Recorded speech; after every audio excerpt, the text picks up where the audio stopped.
Excuse me ভাইয়া, আরো 2 বাটি হালিম দিয়েন। বাবুল ভাই 5 নম্বর টেবিল আর 2টা হালিম। কি রে, তোর জ্বর কমছে?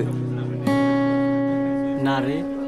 আহা, ঠোঁটগুলো শুকায় গেছে, চোখগুলো লাল, একটু শরবত খেলে ভালো লাগবে। হ্যালো, রাস্তায় অনেক জ্যাম, আইতে দেরি হইব।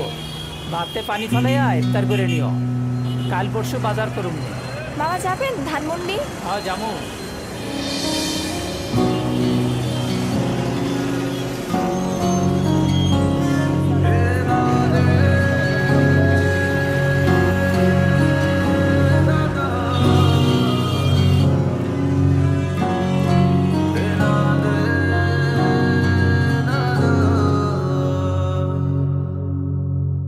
জমিলা, বেগুনিগুলো নিয়ে এসো, ইফতারের সময় তো হয়ে গেল।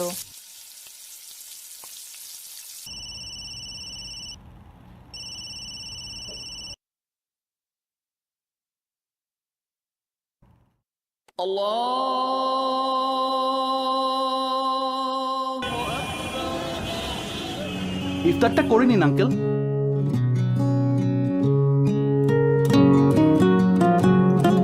ও কোথায় গেল?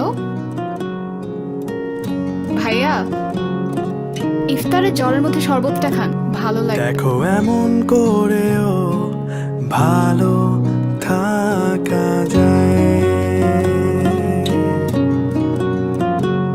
দেখো এমন করেও হেসে ওঠা যায়। মামা নেন, একসাথে ইফতার করি, দেখো এমন নাইলে মজা আছে। হাত বাড়ানো যায়। জমিলা আপু, তুমি ইফতার করবে না? দেখো এমন তাহলে এই নাও তোমার প্লেট। সময় কেমন উৎসব হয়ে ওঠে, সংযমে সব